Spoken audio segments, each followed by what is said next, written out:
Hello, everyone. Welcome to Talking Logistics, where we have conversations with thought leaders and newsmakers in the supply chain logistics industry. It's my great pleasure to welcome to today's program Gary Baracco, who's Director of Global Product Marketing at Amber Road. And today we're going to talk about the rights and mores of supply chain execution. Now, whether you're talking about the Amazon effect and the rapid rise of e-commerce or the ever-changing global trade management landscape or what's happening on the technology front, I think it's clear that the rules for success in supply chain management are changing and are different today than they were in the past.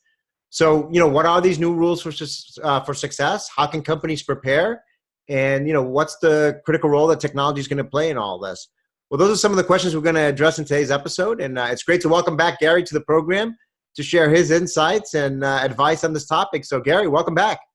Thanks, Adrian. It's always a good conversation when we get together, and it's great when we can share this with your listeners. It's true, though, you talk about, how we needed to adjust, but I think we're adjusting every day. Every little moment is going to really affect our supply chain. So staying on the pulse is really important. Yeah, no, absolutely. And speaking of adjustment, we're heading up to Thanksgiving here just in a few days, so we'll have to adjust our belts and waistbands as we prepare for that big meal. But maybe we'll have maybe an outcome of this conversation is that we can continue this conversation with our family and friends at the Thanksgiving table. That might make for a boring conversation, but as they're trying to watch the football game. But anyway, for those of us that are in the industry, this is really important stuff, and certainly I think there are things that I know going to a lot of conferences and speaking with a lot of manufacturers and retailers. I mean, it's a never-ending landscape out there. They're trying to figure out what's the best way to succeed. And you wrote kind of an interesting blog post recently where you stated that in today's consumer driven, world, success for retailers and consumers, goods manufacturers boils down to 6 guiding principles that you call kind of the quote unquote rights of supply chain execution. So let's start there. I mean, what are these 6 rights? And the rights of supply chain management have been a mantra in the industry for years. But Adrian, like you, I get to go to a lot of different events and I listen to what industry leaders are concerned about. And that's what I like to write and talk about. I was at a sourcing summit in New York recently, and 1/3 of the sessions in the sourcing summit focused on how brands can design, produce, and quickly ship products to consumers that they're insisting on.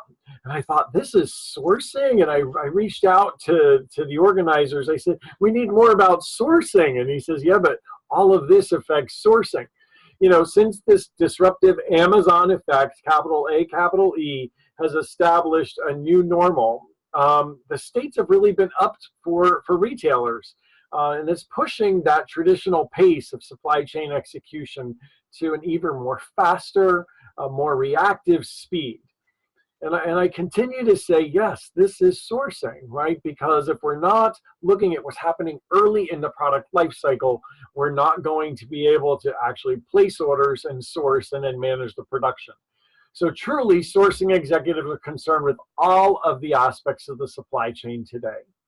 So let's get to the rights, right? Well, last year, 2018 holiday season, was something else because I think that was the big takeoff of e-commerce. Now it's become more of a norm to do shopping online. I'm curious to see because the 2018 holiday season winners are really going to be determined by which companies have properly stocked their shelves with the right products at the right price. But it goes further than that. So the success for retail and consumer goods in today's new world order boils down to 6 guiding principles, and I call them the rights of supply chain execution. The right product, at the right price, in the right place, during the right time, with the right compliance, and working with the right partners. And so all of these rights have to be in place. It's such a fine balance because I've got to make sure that I hit that sweet spot, right? You could have all the right products at the right price, but if they're not where folks are going to be buying them. You and I were talking about the weather, cold and rainy where we are, could be warm and sunny somewhere else. Those folks aren't buying sweaters, scarves, and gloves over the Black Friday weekend. But up here in the Northeast, we're all feeling that chill already. So if that right product at the right price is in the right place and that right time when I'm ready to buy it, and it meets those standards of quality and product testing that I'm looking for as the consumer, and it comes from an ethically sourced supplier, I've hit all the R's on topic. And as chief supply chain officers, you got to address each functional area to ensure the performance is end to end. But it's not easy because supply chains are undergoing this transformation, and we're really shifting from product-focused supply chains to consumer-centric supply chains because the fickle, demanding consumer has more say in what is right. You know, I love that definition because when I first started reading the article and I was thinking about the rights, right, and I thought of the perfect order metric, right, which is the right product in the right quantities at the right, but your definition or your six, you know, it kind of goes much broader, you know, than that, right? You bring in the price component, for example. You bring in the compliance aspect as an example. You bring in the right partners, which actually, you know, speaks to a reality of today's supply chains that it's, you know, no company is really master of their own destiny. They're really dependent on their suppliers, their customers, their carriers. You know, if they're bringing stuff in from overseas, you know, they've got to work effectively with customs to make sure that product is flowing and getting cleared through customs, you know, on time. You know, the consumer today is much more in tune with, you know, like you mentioned, ethically sourced product or the, you know, the provenance of the goods and things like that. So, you know, I think what you talk about here is a much broader definition and perspective than I think what was talked about, you know, years ago, which was more limited when it was around the perfect order metric, right? Right. It's much bigger, and like you said, the consumer's smarter. They're savvy. They do their homework. They do their research. They're comparing online. They're looking at various websites. Do I go in the store? They might even go in the store and feel and test that product, right? I want to watch. I want to see what the TV looks like before I buy it, and then I might purchase it online. So there's all types of channels that are involved in the sales process. You know, that last point you brought up, we did that exactly this week. My wife brought my boys to get new coats to LLB. Mm-hmm. And they went and they tried on the jackets that they wanted and they fit. And then they went to go buy it. And there was like 20-person line to go pay. My wife said, there's no way I'm going to spend, you know, 30 minutes standing in this line waiting to pay. So she went right on her phone and ordered it from her LLB mobile app because she knew this. She found the coat. She knew what size it was because the boys just tried them on. And bing, bing, bing. She walked out the store and ordered it and purchased it. And we got it here 3 days later on our doorstep. And she didn't have to wait, you know, in line. Even though she went with the intent of purchasing it there at the store, she just didn't want to wait in line. So I thought that was kind of an interesting example there. Now, the other thing you talk about in the post is you also talk about, so you talked about the rights, you also talk about the mores to kind of balance things out. So, you know, what are these mores? It doesn't just end there. So as we're shifting our dynamic also, and before I answer that, I want to just mention I'm putting out a 2019 predictions report, annual report that I publish. It'll be out in a few weeks. And I talk about that consumer, but how we've entered the new industrial revolution, the fourth industrial revolution or 4.0. And that technology and the internet have enabled us to move to a new level of consumerism that feeds into this. So what are the mores? Well, speed to market used to be the #1 hallmark of a supply chain success. And really, no matter how fast a product moves from concept to consumer, if the other variables, if the cost is too high, if the quality is lacking, or if it's not truly innovative or cool, if the fabric's not awesome, the bottom line is going to suffer. And to truly increase speed without compromising all of those other equally important factors, a company has to just be more efficient and more agile. And there's different methods for them to get there. Digitization is the only answer, though, that's worth exploring. And we've been talking about digitization or digitalization, depending where you are, for the last maybe 2 years now. We've been buzzing about digitization of the supply chain. But when we look at this, we're looking at not only the rights, but the mores that are governing supply chain operations. And you can only achieve both the rights and the mores if you're truly digitized. So in addition to the rights, the dynamic is leading to a new dynamic for measuring supply chain execution as the mores. And these are newly acquired supply chain characteristics, and they kind of layer on top of the rights. There's 4 of them that I'll call out.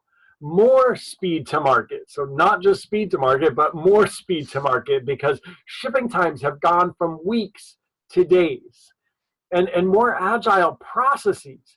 Planning and production and shipping processes have to be nimble enough to flex, because we've got this ebb and flow of demand, sometimes determined by that weather that we've already talked about.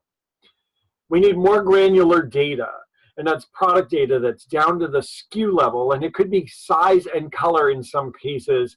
Look at the boys' coats in LL Bean. If that data wasn't available to get that exact color and size at the right time in the right place when it was being ordered by your wife, the deal wouldn't have gone down. So at every stage of the life cycle, we need to have that data. And then we need more accurate tracking, not just accurate tracking. In-transit visibility from the first mile to the last mile have become vital KPIs. So now as you're waiting for those jackets to arrive, let's see what happens. Yeah, no, I love those mores, and particularly, you know, the ones you talked about with regards to data, because I think, you know, in some ways, you know, we and I know we've talked about it on the program before. You know, we talk about, you know, machine learning and business intelligence and analytics and artificial intelligence and so on and so forth. But a lot of that is driven by, you know, data and information, and having it not only more granular, but also, you know, making sure that it's accurate and it's in a timely, you know, manner.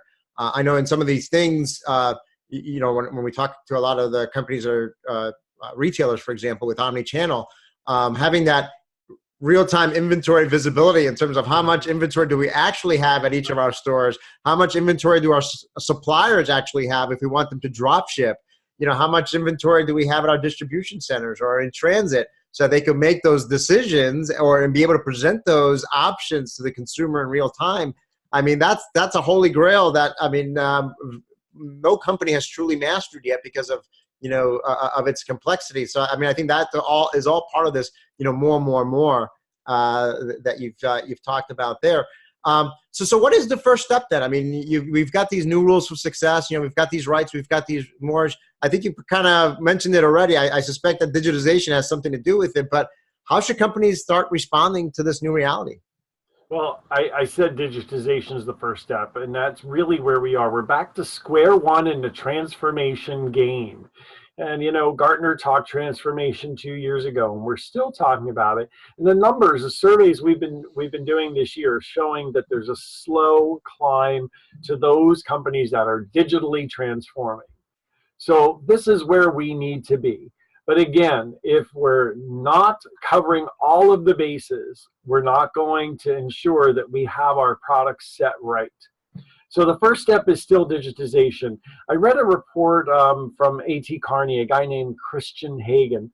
And Christian said that with the emerging digital ecosystem, supply chains are not only going to be efficient, but they also have the ability to pivot against increasing business complexity and uncertainty. And this means that the end of today's kind of performance trade-offs, right? So there's potential to unlock valuable savings, productivity savings, 20 to 30%, even 40% in inventory reduction if you support multiple channels with products and personalization. So digitization can bring this type of reward and benefit. Earlier this year, I wrote about 2017 holiday sales and the results and how traditional retail sales, those that occurred in the brick and mortar stores, went down last year. So companies really made a shift, bigger e-commerce channels to satisfy consumers, and they built up for the year. I mentioned that this new supply chain model is dubbed, or we have this new industrial revolution called 4.0, but we also have new supply chain models to match that. So we have supply chain 4.0 that a lot of industry gurus are kind of looking at. And that's this model, digitization of all data and bringing it to that fourth level. Let me talk further about that fourth industrial revolution, because it's fascinating to see that this has created a new global trade environment. And it was caused by the internet. As a reminder, the first three were driven by coal and steam, and then electricity, and then the automobile, all three which are still relevant to today's supply chain operations. But now we have computing, and the boom of computing led by the internet and mobile devices and automation. So this is really a profound transformation of people, processes, and products, and the digitization of data becomes imperative so that everything can run smoothly. We've also spent the year talking about things like blockchain, which is a digital solution. And our emphasis at Amber Road to the blockchain discussion is that unless you're digitized today, you can't introduce new technologies like blockchain if they were to evolve and prove themselves. I like the I like what you mentioned before in terms of pivoting. And when I think about digitization and these new supply chain models and so forth, is the reality is that a lot of companies can't pivot.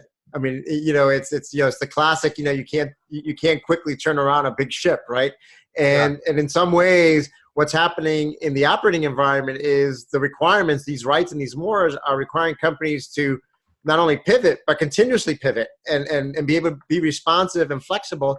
But historically, a lot of the infrastructure and processes and technologies and tools that companies have in place are just not built and not designed, to be able to do that. So to your point, I think part of the drive toward digitization and toward, really rethinking the way supply chains are designed and planned and executed, and the underlying technology underneath all of that, has to really be aligned with this new environment where you really have to pivot more frequently than others. So, I mean, what are the, what do you see as the main barriers to digitization? I mean, is it the classic, change management? Is it bringing along, I mean, maybe you're all into it in terms of wanting to digitize, but maybe your trading partners aren't quite ready yet. I mean, what do you see as kind of the main barriers there?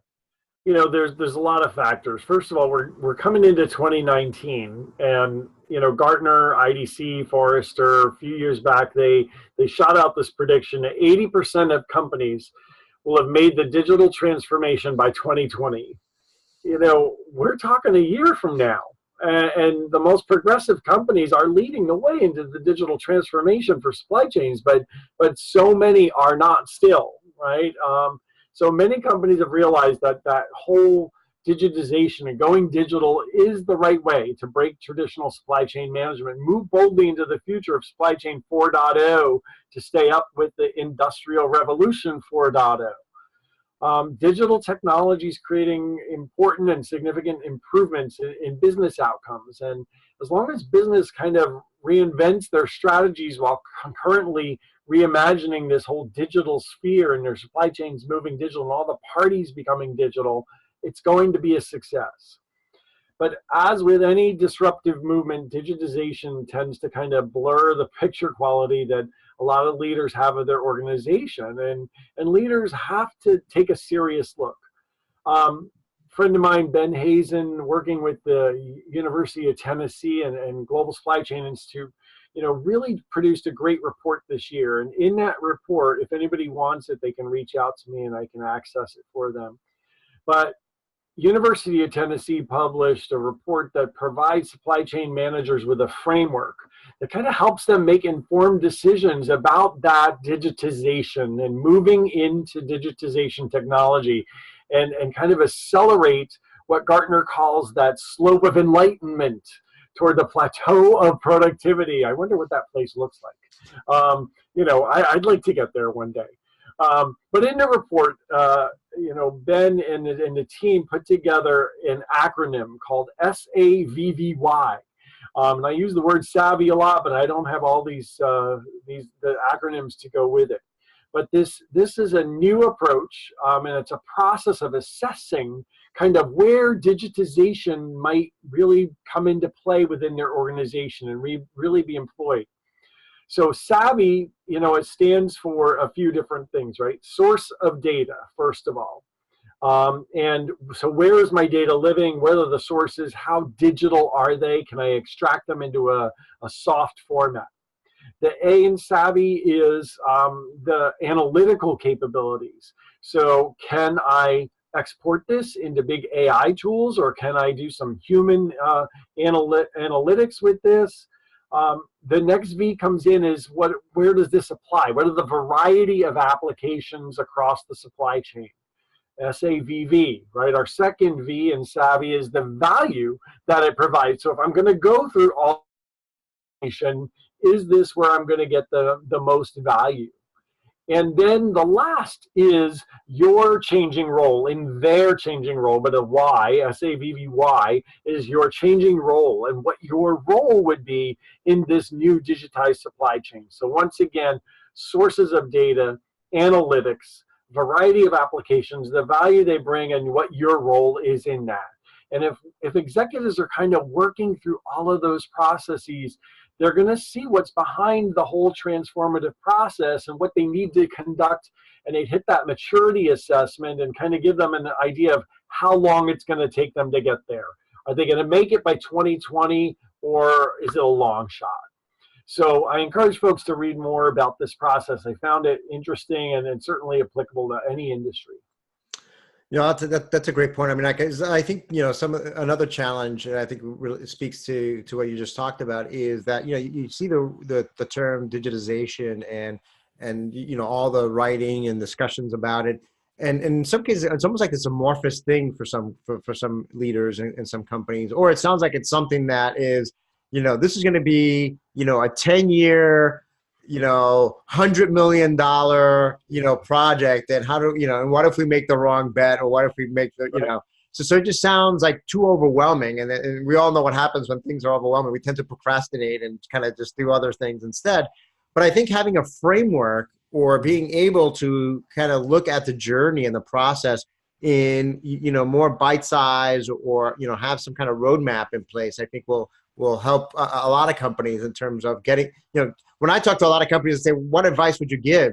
You know, for those companies that are already ahead of the curve, I say, well, what advice would you give to other companies? This advice is not rocket science, but they just say, just get started, right? Yeah. Which, you know, just get started, because, you know, you can have analysis paralysis and, you know, spend a year trying to figure this out, and you've already wasted a year without, you know, you could have identified some small, you know, projects to get you started, and you would have already started making progress, you know, along the way. So, you know, at the end of the day, I mean, I think, you know, you've gotten visibility with some of the, you know, customers you work with that are kind of that have gotten started and making progress in different areas. I mean, what are some of the benefits that, you know, you're seeing out there of companies that are kind of moving along and starting to respond to this new industrial revolution? Well, it certainly gives you greater capabilities, right? So we're now creating not the product-centric, but the consumer-centric digital supply chain, right? And when we put the consumer at heart there, which is very different from most supply chains, a few things come into play. First of all, we've got to look early in the product life cycle, product life cycle management data, right? That's our deep product data with technical specifications and images and product details, and that needs to be all in one space, but it needs to be collaborative. So we're opening that up to our raw material suppliers, all of our input suppliers, our finished goods suppliers, so that they can kind of collaborate and spur that innovation together. And you can also share those early plans and test consumers. We've seen tons of that happening in the retail space today. That's how social media is growing even more with Twitter and Instagram models actually, you know, getting garments and handbags and, you know, taking pictures with them and seeing how many clicks they're drawing. This is done with a lot of prototyping. The second is that global product compliance management. And I'm talking about product compliance by centralizing your standards and the regulatory requirements with all of your globally distributed vendors and factories and those compliance teams in every country, and ensuring customers can see that the products meet the quality criteria that they desire. And it's not just the manufacturing quality, it's the way things are sourced ethically, and where these things are coming from. We had a big questionnaire recently from an apparel manufacturer that's going all the way down to the viscosity levels in the fabric, Viscose being a pulp that's used in fabric, the nice stretchy fabrics that we love to wear after Thanksgiving. And so, they're looking at the providers of viscose and want to provide that level of transparency to the buyers, the consumers in the stores. Next, we want to gain visibility over our day-to-day supply chain management, right? So where's everything today? And I always say we can't do it by looking at everything. We need to manage by exception only. What's not working right? Where are the bottlenecks? And that way we can ensure on-time delivery, and it starts way back earlier in the factory. And then achieving kind of this transparent and traceable supply chain through all of this end-to-end visibility way earlier on. We need to have safe and secure portals for suppliers and internal teams, but we need to track all of the items. We need to look down to the SKU and color size level on shipments and look at raw materials and all the way to the consumer's doorstep. So the consumer is really playing out to be the most powerful dynamic that's driving supply chains to all of these new levels. You gave a great example of the LL Bean jackets, and the consumer was in charge at that point. But if it's your wife, she's always in charge. That's right. That's right. Well, those are all great points there. Gary, we're kind of running short on time here, so I'm just going to go right to my last question. I think it kind of will tie it all together in a way. So again, for companies that are probably still on the sidelines or maybe skeptical about the value of digitizing their supply chain, I mean, what advice or recommendations would you give them? Digitize. It's the end all means. Like you said, just do it. Get started. Look at the framework, look at the Savvy framework from UT's report and see, well, can we do some assessment and see where we are? What's our maturity model in that process? And look for the real value. The value for our customers at Amber Road is end-to-end visibility and improved efficiencies. We've seen huge cost savings, but then minimize risk to fractures in that supply chain that come at it. So, the supply chain is one area that's truly ripe for this digitization process. And with these globally scattered suppliers, with labor rates, transportation rates, last mile delivery challenges, all these obstacles that are coming up in any shipper's path right now, adding complexities of customs and trade policies, we've got this perfect storm of challenges for the growing number of companies that are doing business in this global trade arena. And we'll be publishing our mid-market company report too, and we're seeing that even mid-market companies in the United States are sourcing from 5 to 50 countries and importing in and out, bringing parts in and exporting parts out. So there's a lot of reason that you need to digitize your supply chain, regardless of the size of the company you are. And if you want to learn more about software automation and how that can create a digital model of your supply chain that kind of supports all of these executionary aspects, along with good trade content, I always offer our website at amberroad.com. Tons of resources available there. And then you can always look on Talking Logistics. Great. Yeah, no, I certainly look forward to kind of reading some of those reports you referenced and some of your upcoming reports, including your predictions for 2019, which is, just around the corner. And I think one thing is for sure is that, all of these things that we talked about today are only going to accelerate, and things are only going to become more complex and challenging, in the years ahead. But the opportunities are also going to be, as great as ever. Gary, as I always say at the end of all our episodes, we always just manage to scratch the surface, but I think you provided some great food for thought and insights and advice for our viewers. So I appreciate you making the time to be with us today. Thanks for having me. I want to thank those of you that joined us. If you're watching this episode on demand, either at the Amber Road website or on Talking Logistics, and you've got a question or a comment for Gary, you can post it there, and I'm sure he'll be more than happy to respond via that medium. So again, thank you all, and look forward to seeing you in a future episode of Talking Logistics. Have a great day.